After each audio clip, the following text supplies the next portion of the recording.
విద్యాకి I love you చెప్పడానికి వెళ్ళి రోహిణి నిజస్వరూపం తెలుసుకొని బాలుకి నిజం చెప్పేసిన మురళి. నిజంగానే మురళి ద్వారా రోహిణి నిజస్వరూపం బాలు తెలుసుకోబోతున్నాడా? అసలు ఇదంతా ఎలా జరగబోతుందనేది ఈ వీడియోలో తెలుసుకుందాం. వీడియో నచ్చితే తప్పకుండా లైక్ చేయండి. మీనా బాలుని ఎంతమంది ఇష్టపడుతున్నారో కామెంట్ సెక్షన్లో ఎస్ అని కామెంట్ చేయండి. బాలు అయితే కూర్చొని ఆలోచిస్తూ ఉంటాడు. అలా బాలుని చూసిన సత్యం బాలు దగ్గరికి వచ్చి, ఏంటి బాలు అలా ఉన్నావు, ఏం జరిగింది అని అడుగుతూ ఉంటే, ఏం లేదు నాన్న అని బాలు అయితే చెప్పకుండా ముందు మౌనంగా ఉంటాడు. లేదురా, ఎందుకో నువ్వు బాగా ఆలోచిస్తున్నావు, ఏం జరిగిందో చెప్పు అని అడుగుతూ ఉంటాడు సత్యం. ఏం లేదు నాన్న, పార్లలమ్మ కోటీశ్వరరాలు అని అమ్మ చెప్తేనే మనం అందరం కూడా నమ్మాము. కానీ పార్లలమ్మ ఒక రౌడీ దగ్గరికి, అదే శివ పనిచేసేవాడు కదా గుణ అనే రౌడీ, నీకు చాలాసార్లు కూడా చెప్పాను అని అనడంతో, అవును గుణగాడు నాకు తెలుసు, వాడి దగ్గర వడ్డీకి లక్షల లక్షలు డబ్బులు తీసుకునేదంట నాన్న, అప్పు కింద అని బాలు చెప్తాడు. ఆ మాట విని సత్యం షాక్ అయిపోతూ, ఏం మాట్లాడుతున్నావురా, మన రోహిణి గుణ దగ్గర లక్షల లక్షలు అప్పు చేసిందా అని ఆశ్చర్యపోతాడు. అవును నాన్న, ముందు విన్నప్పుడు నేను కూడా ఇలాగే ఆశ్చర్యపోయాను, కానీ తర్వాత శివ అంతా కూడా క్లారిటీగా చెప్పాడు. శివ అక్కడే పనిచేసేవాడు కదా, శివ అక్కడ పనిచేస్తున్నప్పుడు చాలాసార్లు పార్లమ్మ తన ఫ్రెండ్ ఉంది కదా విద్య, వీళ్ళిద్దరూ కలిసి అప్పు తీసుకోవడానికి గుణ దగ్గరికి వెళ్ళేవాళ్ళంట. అదే నాకు ఆశ్చర్యం వేసింది. అసలు నాకొకటి అర్థం కావడం లేదు నాన్న, ఇదంతా తను నాటకం ఆడుతుందా? మలేషియాలో వాళ్ళ నాన్న జైల్లో ఉండడం, అలాగే మలేషియా మావయ్య కింద వచ్చిన మాణిక్యం, వీళ్ళంతా కూడా నిజమేనంటావా? ఎప్పుడు కూడా వాళ్ళ నాన్న ముఖం కూడా మనం చూసి ఎరగము. కనీసం అమ్మకి కానీ మనోజ్కు కానీ ఎవ్వరికి కూడా వాళ్ళ నాన్న ఫోటోను కూడా పార్లలమ్మ చూపించలేదు. వాళ్ళ నాన్న పేరేంటో కూడా మనకి ఎవ్వరికి కూడా తెలియదు. చివరికి మనోజ్ గారికి కూడా ఎప్పుడు ఫోన్ చేసి వాళ్ళ మావయ్య ఒక్క మాట కూడా మాట్లాడింది లేదు. కానీ మా నాన్న ఇచ్చాడు అంటూ ఆ రోజు ఇల్లు తాకట్టు పెట్టినప్పుడు 18 లక్షలు తీసుకువచ్చి అందరి ముందు పెట్టింది పార్లలమ్మ. కానీ ఇతని దగ్గర కూడా అప్పుడే అప్పు చేసిందని శివ అంటున్నాడు. తర్వాత కూడా చాలాసార్లు తను అప్పు చేసిందని శివ చెప్తున్నాడు. అదే నాకు అర్థం కావడం లేదు నాన్న, తను అమ్మని కోటీశ్వరాలని చెప్పి మోసం చేసిందంటావా అని అడుగుతాడు. ఇప్పుడు గనక మనం అమ్మకి ఈ విషయం తెలిస్తే ముందు అరిచి గోల పెడుతుంది, మనం చెప్పింది అబద్ధమని మళ్ళీ మన మీదే విరుచుకుపడుతుంది. అందుకని ఏం చేయాలో అర్థం కావడం లేదు అని ఆలోచిస్తాడు బాలు. అప్పుడు ఇక లేదురా, ఇలాంటి విషయాలు మనం ముందుగా తెలుసుకోవడమే కరెక్టు అని అంటూ ఉంటాడు సత్యం. లేదు నాన్న, మనం ఇప్పుడు మాత్రం ఈ విషయం బయట పెట్టకూడదు, బయట పెట్టామంటే మాత్రం ఖచ్చితంగా ఏదో ఒక రకంగా పార్లమ్మ తప్పించుకుంటుంది. నేను ఏ విధంగానైనా కనుక్కుంటాను, నువ్వు దీని గురించి ఆలోచించుకో. అసలు ఈ విషయం నీకు చెప్పకూడదనుకున్నాను, కానీ నువ్వు నన్ను అడిగేసరికి చెప్పకుండా ఉండలేకపోయాను నాన్న అని అంటూ ఉంటాడు బాలు. తర్వాత ఇక సత్యం కూడా అలా ఆలోచిస్తూ ఇక ఇంకా లోపలికైతే వెళ్ళిపోతాడు. ఇదంతా ఇలా జరుగుతూ ఉండగానే ఇక విద్య అయితే బైక్ మీద వస్తూ ఉంటుంది. అలాగే మాలో పక్క నుంచి మురళి అయితే బైక్ మీద వస్తాడు. మురళి అంటే మీనాని ప్రేమిస్తున్నానంటూ మీనా వెంట పడ్డాడు కదా అతనైతే ఇక విద్యని గుద్దుతాడు. దాంతో ఇక విద్య బైక్ మీద నుంచి కింద పడుతుంది. తన బైక్ కూడా డ్యామేజ్ అవుతుంది. ఇక బైక్ కూడా డ్యామేజ్ అవడంతో అప్పుడే ఇక అది చూసి ఇక మురళి అయితే, అయ్యో ఏమైంది మేడం అని అంటూ ఉంటాడు. ఏమైందేంటి, అసలు నువ్వు కళ్ళు నెత్తి మీద పెట్టుకొని బైక్ నడుపుతున్నావా, ఇలా గుద్దేశావు అని అంటుంది విద్య. చూసుకోలేదు మేడం, మీరు అలాగే వచ్చారు, నేను స్పీడ్ మీదే వచ్చాను అని మురళి అంటాడు. అంటే నాదేనా తప్పు, పద పోలీస్ స్టేషన్లోనే తెలిపిద్దాము, హెల్మెట్ ఏది, అసలు నీ బైక్ బ్రేకులున్నాయా అంటూ ఇక మురళిని ఇక చుక్కలు చూపించేసి మురళికి గొడవకి దిగుతుంది విద్య. మేడం పోలీస్ స్టేషన్కి ఎందుకులేండి, మీ బైక్ ఏం పోయిందో నేను బాగు చేయిస్తాను, అది స్టార్ట్ కావడం లేదు కదా, నేను బాగు చేయిస్తాను, మీ బైక్ని రిపేర్ చేయిస్తాను అని మురళి అంటాడు. ఇక్కడికి వచ్చి రిపేర్ చేసి వెళ్తారా ఏంటి, కనీసం షెడ్ దాకన్నా ఇది వెళ్ళాలి కదా, ఇది స్టార్టే కావడం లేదు అని విద్య అనడంతో, సరే మేడం, ఒక పని చేయండి, మీరు బైక్ ఎక్కి కూర్చోండి, అలాగే నేను బైక్ మీద కాలు పెట్టి నా బైక్ రన్ చేసుకుంటూ సమానంగా వెళ్దాము, అప్పుడు బైక్ ముందుకు వెళ్తుంది అని మురళి అయితే చెప్తాడు. అప్పుడే సరే అని ఇక విద్య అయితే చాలాసేపుడు బ్రతిమలాడిన తర్వాత అప్పుడు ఒప్పుకుంటుంది. ఇక మురళి అలాగే విద్య అలా ఇద్దరు కూడా 2 బైకుల మీద వెళ్తూ ఉంటారు. ఆ విధంగా అప్పుడు ఇక అక్కడ ఉన్న ఇద్దరు వ్యక్తులు అయితే వీళ్ళిద్దరిని చూసి అనుకుంటూ ఉంటారు, చూడ్రా, భార్య బైక్ చెడిపోతే వాళ్ళ భర్త ఎలా సహాయం చేస్తున్నాడో, నిజంగా చాలా గొప్ప బంధం వీళ్ళిద్దరిది, చాలా ప్రేమగా ఉన్నారు. ఈ రోజుల్లో అలా ఉన్నారా? బైక్ పోతే నా బైక్ పోయిందని భార్య రోడ్డు మీద వదిలేసి వచ్చే పరిస్థితులు ఉన్నాయి. కానీ తను మాత్రం చాలా ఓపికగా తన భార్యని అలాగే బైక్ని కూడా తన బైక్తో హ్యాండిల్ చేస్తూ తీసుకువెళ్తున్నాడు. నిజంగా వీళ్ళు చాలా ఆదర్శ దంపతులైనా ఉండాలి, లేకపోతే కొత్తగా పెళ్ళైన వాళ్ళైనా ఉండాలి అని అంటూ ఉంటే అప్పుడే ఇక అది విని ఇక విద్య అయితే మురళి వైపు కోపంగా చూస్తుంది. మేడం మేడం, అలా కోపంగా చూడకండి, అదేమీ నా తప్పు కాదు కదా మేడం అని అంటాడు మురళి అయితే. నీ తప్పు కాకపోయినా నీ వల్లే మనిద్దరం ఇలా వెళ్లాల్సి వచ్చింది, అందుకని వాళ్ళు మనిద్దరి గురించి ఇలా ఆలోచించారు అని అంటుంది విద్య. అదేంటి మేడం, దీనికి కూడా నన్నే కోప్పడతారేంటి? సరే, షెడ్ వచ్చేస్తుంది పదండి అంటూ ఇక షెడ్ దగ్గరికి ఇక బైక్ అయితే తీసుకువెళ్తారు. ఇక షెడ్ దగ్గరికి బైక్ తీసుకువెళ్ళిన తర్వాత అప్పుడే ఇక మేడం, రిపేర్ చేసి మళ్ళీ మీ బైకు మీకు అప్పచెప్తాను అని మురళి అయితే చెప్తాడు. మరి ఇప్పుడు నన్నెవరు డ్రాప్ చేస్తారు అని అడుగుతుంది విద్య. నేనున్నాను కదా మేడం, నేను డ్రాప్ చేస్తాను మిమ్మల్ని అని మురళి అయితే విద్యాని బైక్ ఎక్కించుకుంటాడు. తర్వాత ఇక విద్యాని ఇక సైడ్ అద్దంలో విద్యాని చూస్తూ తనైతే చాలా ఆనందపడుతూ ఉంటాడు. మేడం, నీకు పెళ్ళయిందా అని అడుగుతాడు మురళి. ఏ, పెళ్ళి కాకపోతే నువ్వు పెళ్లి చేసుకుంటావా ఏంటి అని విద్య అడుగుతూ ఉంటుంది. అదేంటి మేడం అంత మాట అన్నారు? ఏదో క్యాజువల్గా అడిగాను, మిమ్మల్ని చూస్తుంటే ఏదో సాఫ్ట్వేర్లా ఉన్నారు, పెళ్ళైనట్టు నాకు అనిపించలేదు. కానీ ఇప్పుడు ఉన్న రోజుల్లో అమ్మాయిలు మెడలో తాళి ఉంచడం లేదు, కాలికి మెట్టెలు ఉంచడం లేదు, అలాంటప్పుడు పెళ్ళయిందో లేదో కూడా తెలియడం లేదు మేడం, అందుకనే అడిగాను అని అంటూ ఉంటాడు మురళి. నాకు ఇంకా పెళ్ళి కాలేదు, రేపు నా బైకు నేను చెప్పిన ప్లేస్కి తీసుకురా చాలు అని అంటూ విద్య అయితే ఇక తను ఆఫీస్కి అయితే వెళ్ళిపోతుంది. ఇక మురళి అయితే విద్య ప్రేమలో పడిపోతాడు. తర్వాత ఇక వాళ్ళ అన్నయ్య దగ్గరికి వెళ్ళి, అన్నయ్య, నేను ఈరోజు ఒక అమ్మాయిని చూశానన్నయ్య, తను నాకు బాగా నచ్చింది అని అనడంతో, రే, మొన్న కూడా ఇలాగే చేశావు, చివరికి ఆ బాలు వాళ్ళ భార్య వెంట పడ్డావు, మళ్ళీ ఈరోజు ఎవరు వెంట పడ్డావురా అని వాళ్ళ అన్నయ్య అడుగుతూ ఉంటాడు. అన్నయ్య, నేను ఆ అమ్మాయికి పెళ్ళి కాలేదు, నేను మొత్తం కనుక్కున్నాను, తను నా మనసుకు చాలా బాగా నచ్చింది అని చెప్తూ ఉంటాడు. రే, మనసుకు నచ్చితే వెంటనే వెళ్ళి నీ మనసులో ఉన్న మాట చెప్పు, ఇక ఆలస్యం చేసావంటే మాత్రం మొన్నట్లాగే అవుతుంది, గుర్తుపెట్టుకో, మొన్న బాలు భార్య అయ్యింది, ఈసారి ఎవడికో లవర్ అవుతుంది అని అనగానే, సరే అన్నయ్య, నా ప్రేమ విషయం రేపే వెళ్ళి చెప్తాను అని మురళి అయితే అంటాడు. రేయ్, ప్రేమ విషయంలో నువ్వు అమ్మాయిని ఇబ్బంది పెట్టుకో, నువ్వు ఇష్టం లేదో నేను ఎవరినో ప్రేమిస్తున్నానంటే ఇంక అక్కడితో అమ్మాయిని మర్చిపో, అంతే తప్ప నువ్వు నన్నే ప్రేమించాలి అని మాత్రం చెప్పొద్దు అని చెప్తాడు మురళికి వాళ్ళ అన్నయ్య. సరే అన్నయ్య, నువ్వు చెప్పినట్టే నేను చేస్తాను అని చెప్పి మురళి అయితే వెళ్ళిపోతాడు. తర్వాత ఇక మనోజ్ అయితే ఇంటికి వస్తాడు.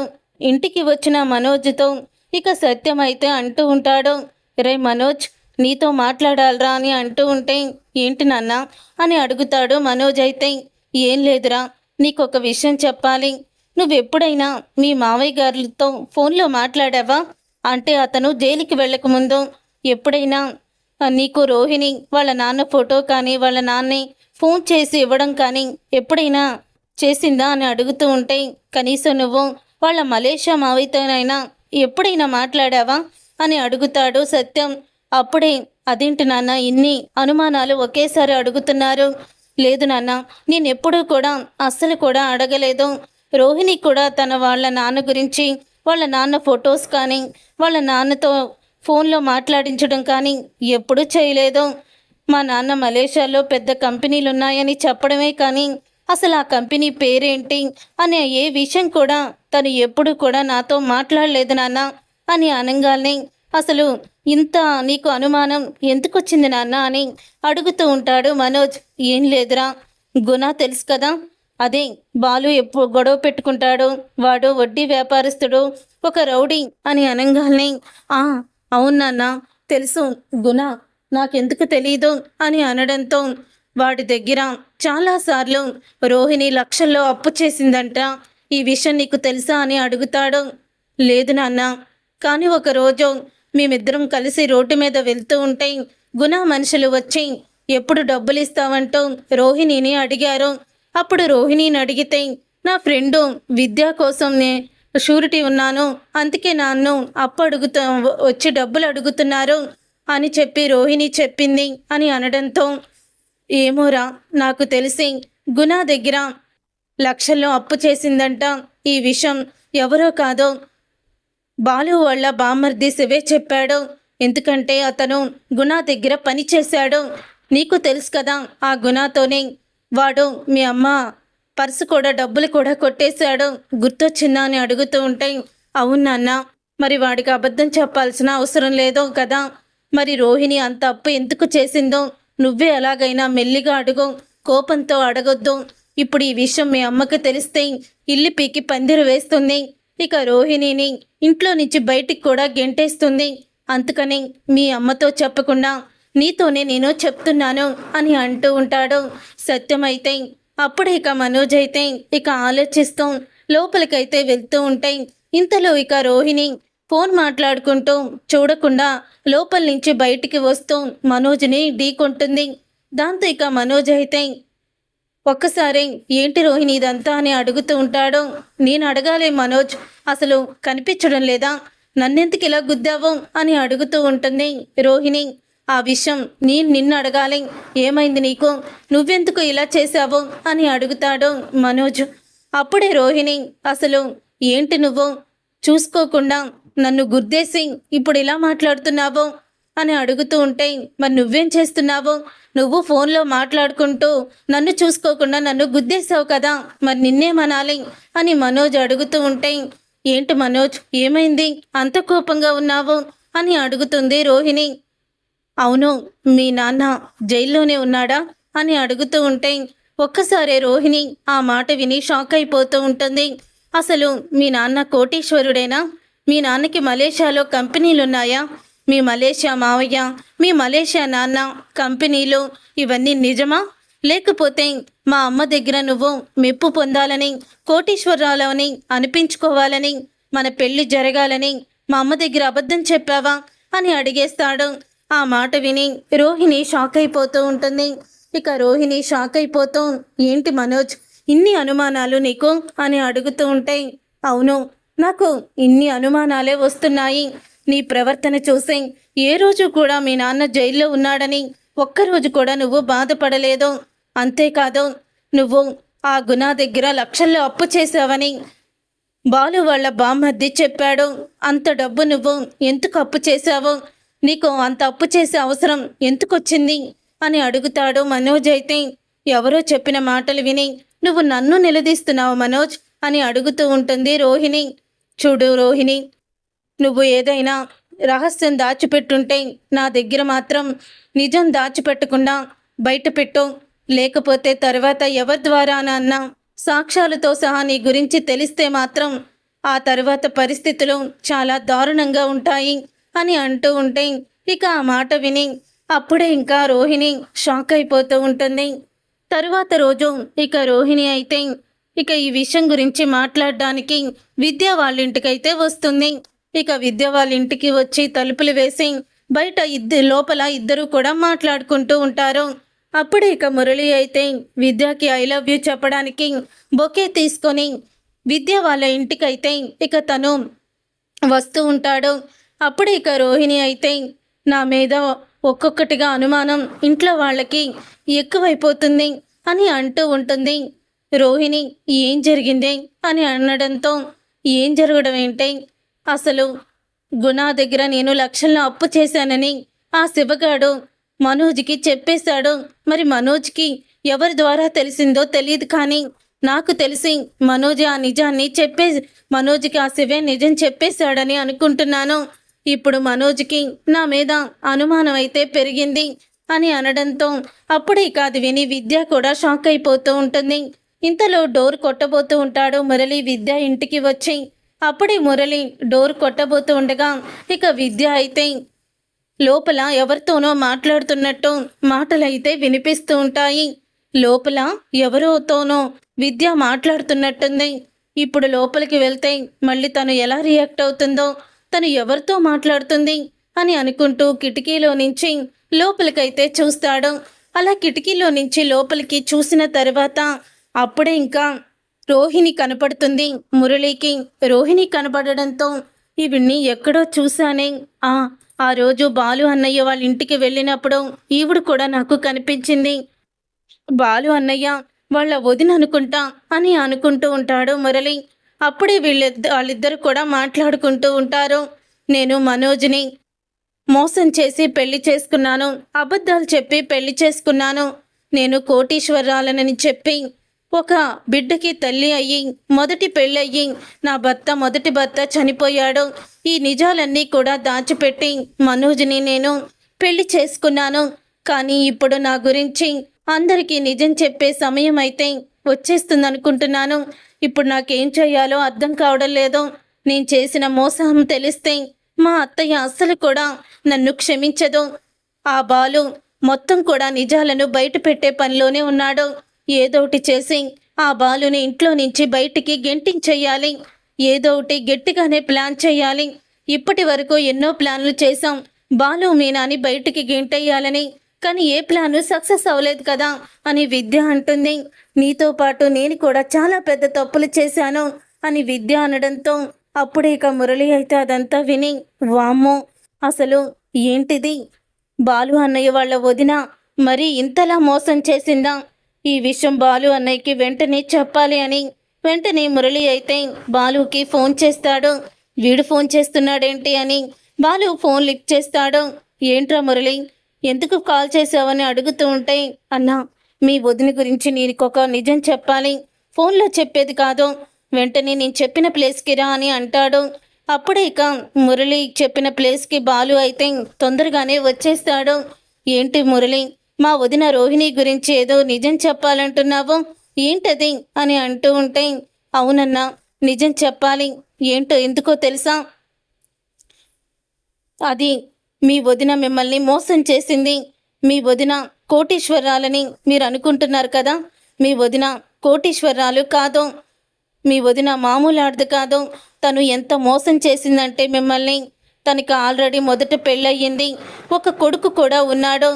పైగా అవన్నీ కూడా విషయాలు దాచిపెట్టి నేను మలేషియాలో పుట్టి పెరిగాను, నేను కోటీశ్వరాల్ని అని అంతా కూడా అబద్ధం చెప్పి తను మీ ఇంటి కోడలయ్యింది అని మురళి అయితే చెప్తాడు. అసలు ఈ విషయాలన్నీ నీకెలా తెలుసు, నువ్వు ఎలా తెలుసుకున్నావు అని అడగడంతో, నేను వాళ్ళ ఫ్రెండు విద్య ఉంది కదా, తనని ప్రేమిస్తున్నాను, తను నాకు 4 రోజుల క్రితం పరిచయం అయ్యింది, తనని నేను ప్రేమిస్తూ తనతో ఈ లవ్ మ్యాటర్ చెప్పాలని ఈరోజే వాళ్ళ ఇంటికి వెళ్ళాను. వెళ్ళేసరికి తనైతే ఇక రోహిణితో మాట్లాడుతుంది. ఏమనంటే, బాలుకి నా మీద అనుమానం వచ్చింది, గుణ దగ్గర డబ్బులు తీసుకున్నానని మనోజ్ కూడా ఈ విషయం చెప్పేశాడు అని అంతా కూడా మాట్లాడుకుంటున్నారు. ఇదిగో అన్న, నేను ఫోన్లో కూడా వీడియో తీశాను, కావాల్సుంటే వీడియో కూడా చూడు అని వీడియో అయితే మురళి చూపిస్తాడు. ఇక వీడియోని చూసి బాలు షాక్ అయిపోతూ ఉంటాడు. అప్పుడే రోహిణి చేసిన మోసం తన నోటితోనే చెప్పడంతో, నేను ముందు నుంచి కూడా అనుకుంటూనే ఉన్నాను ఇలాంటిదేదో జరుగుతుందని, ఇలాంటిదేదో మోసం చేస్తుందని పార్లమ్మ అనుకున్నాను. చాలా థ్యాంక్స్ మురళి, ఈరోజు నువ్వు చాలా మంచి పని చేశావు, లేకపోతే మా కుటుంబాన్ని ఇంకా మా వదిన మోసం చేస్తూనే ఉంటుంది అని అంటూ ఉంటాడు. బాలు అయితే, అన్నయ్య మీరు మంచితనం చూసే మీకు నిజం చెప్పాలని ఇలా వచ్చాను అని అనడంతో, అప్పుడే చాలా మంచి పని చేసావు మురళి, నువ్వు ఒకవేళ ఈ విషయాన్ని బయట పెట్టకపోయి ఉంటే ఎప్పటికీ కూడా మాకు తెలిసేది కాదు. వీడియో తీసి మంచి పని చేశావు. ఇదే సాక్ష్యాన్ని చూపించి మా కుటుంబాన్ని మోసం చేయాలనుకున్నా ఆ రోహిణికి గుణపాఠం చెప్పి తీరుతాను అని బాలు కోపంతో రగిలిపోతూ ఉంటాడు. చూసారుగా ఫ్రెండ్స్, ఈ విధంగా విద్యకి ఐ లవ్ యూ చెప్పడానికి వెళ్ళిన మురళికి రోహిణి నిజ స్వరూపం బయటపడడంతో మొత్తం కూడా బాలుకి నిజం చెప్పేస్తాడు. మరి నిజం తెలుసుకున్న బాలు రోహిణి విషయంలో ఎటువంటి నిర్ణయం తీసుకోబోతున్నాడు, అసలు ఏం జరగబోతుంది అనేది రాబోయే కథలో తెలుసుకుందాం. ఈ వీడియో కనుక మీకు నచ్చితే తప్పకుండా లైక్ చేయండి, అలాగే మా ఛానల్ని సబ్స్క్రైబ్ చేయండి.